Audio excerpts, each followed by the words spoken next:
भाइ बहिनीहरू अब हामी यो बुक एक्सरसाइजतिर लागौँ है त।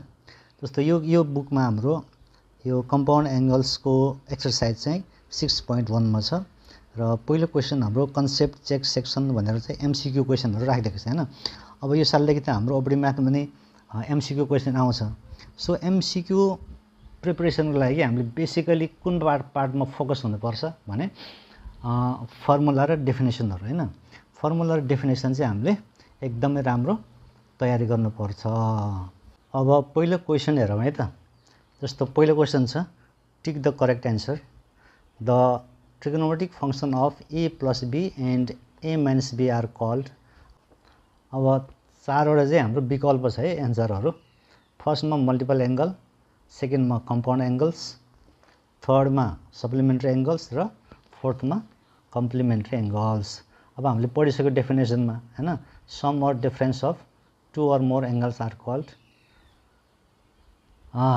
कल्ड के एंगल कम्पाउन्ड एंगल भनेर पढिसक्यो हामीले। त्यसकारण हाम्रो यसको एन्सर के भयो सेकेन्ड। त्यसै गरेर which of the following is the correct expansion of cos a plus b। अब cos a plus b को फर्मुला चाहियो। यो त फर्मुला हामीले घोकेर राखिसकेको छ हैन।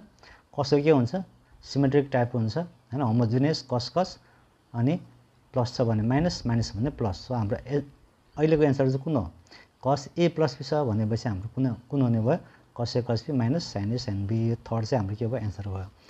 त्यसै गरेर व्हिच स्टेटमेन्ट इज ट्रू हैन। अब यो फर्मुला चेक हो, यो कुन चाहिँ फर्मुला ठीक हो, कुन चाहिँ स्टेटमेन्ट ठीक हो भन्यो।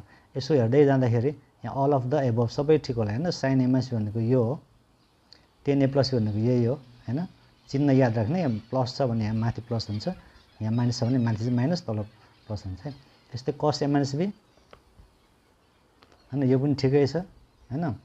त्यसकारण यसको एन्सर के भयो हाम्रो अल अफ द एबभ भयो। त्यसै गरेर अब sin a cos b is equal to cos a sin b plus 3/5। What is the value of sin a minus b। sin a minus b को भ्यालु कति हो भने अब योले हामीले यसलाई हामीले यो सेक्सन यो पार्टलाई यताबाट लियो भने के हुन्छ sin a cos b minus cos a sin b हुन्छ which is sin a minus b। त्यही भएर sin a minus को भ्यालु कति आउँछ त 3/5। 3/5 कहाँ छ यहाँ छ हैन, 3/5 यही छ, यो एन्सर हुने भयो। त्यस्तै यहाँ अब ई मा के छ sin a plus b equal to 12/13। cos a plus b is equal to 5/13 छ भने what is the value of then the value of tan a plus b is भने हैन। अब 10 भने के हुन्छ sin/cos हैन। sin a plus b भनेको यति छ, cos a plus b भने यति भनेको दिस अपन दिस गर्दा यसको भ्यालु कति आउँछ त, यो अपन यो गर्दा कति आउँछ त हाम्रो कति आउने भयो त हाम्रो 12/5 आउने भयो। सो हाम्रो एन्सर कुन हुने भयो अन्त 12/5 आउने भयो यो।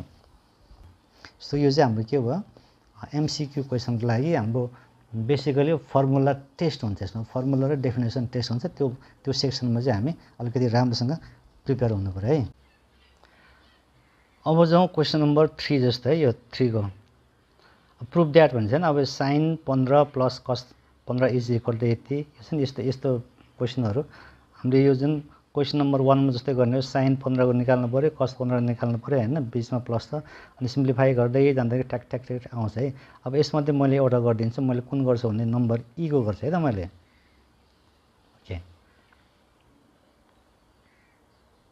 ओके अब सुरु गरौँ है त। मैले लेफ्ट ह्यान्ड साइड लिए tan 15 degree plus cot 15 degree. अब यसलाई विभिन्न मेथडबाट गर्न सकिन्छ। जस्तो यो कटलाई 10 मा लाने 1/10 15 गरेर, अथवा म 10 लाई र कटलाई छुट्टा छुट्टै गर्छु भने पनि पाइयो, अथवा sin/cos मा खोलेर पनि पाइयो। सबैभन्दा सजिलो चाहिँ sin/cos मा खोल्दा हुन्छ होला है।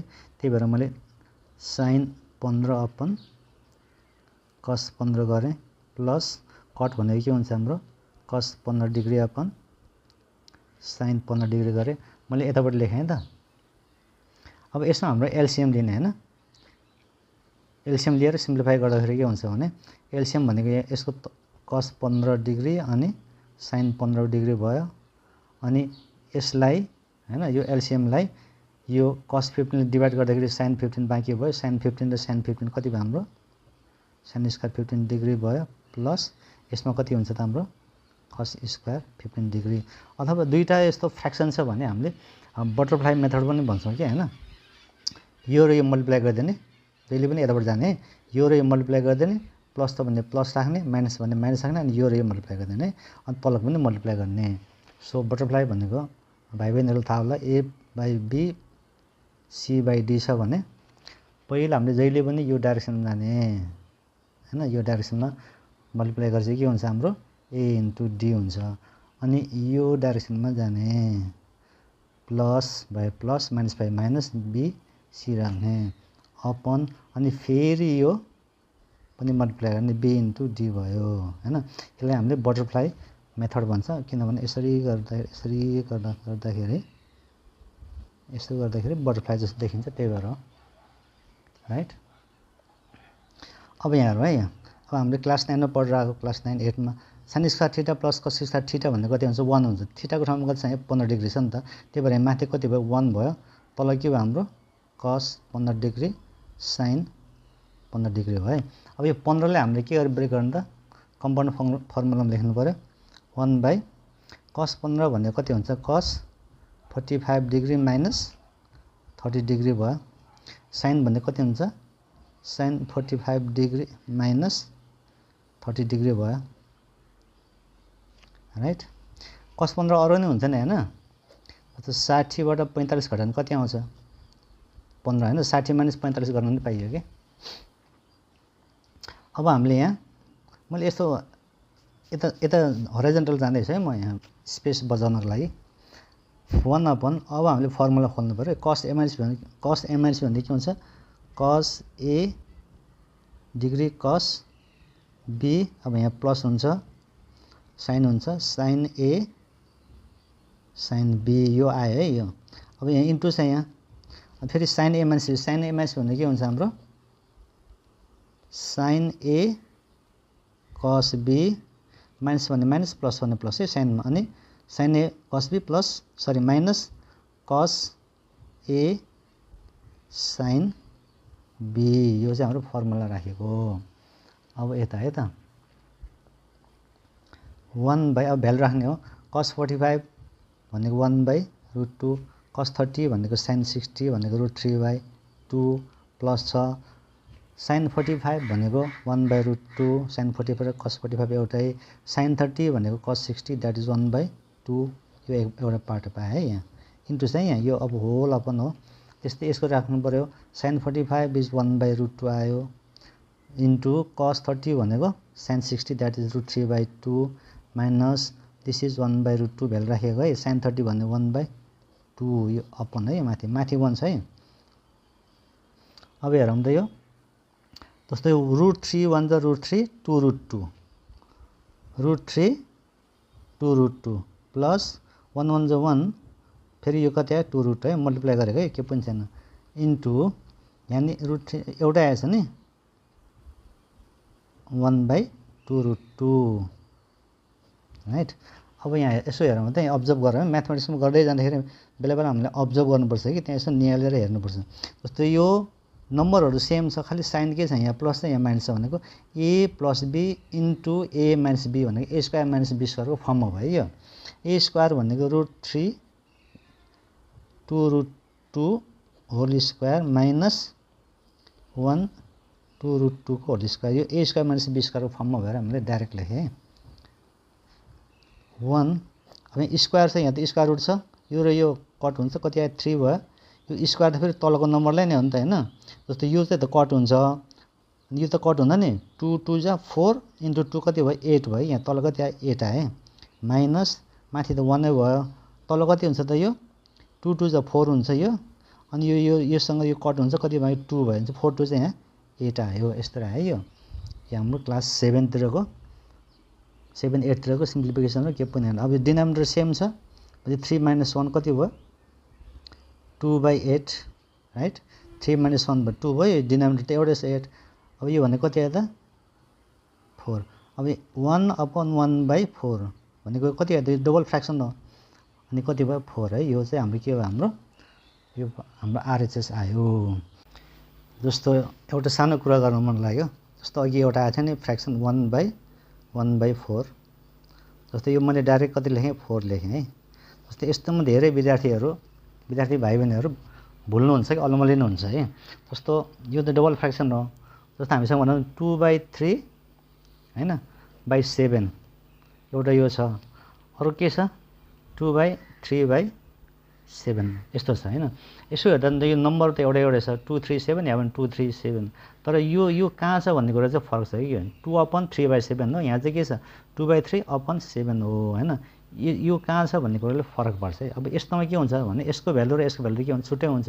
जस्तो यो डबल फ्र्याक्सन भयो, एउटा फ्र्याक्सन यहाँ छ, अर्को फ्र्याक्सन कहाँ छ 7/7 भन्नु र 7/1 भन्नु त फरक कुरा हो।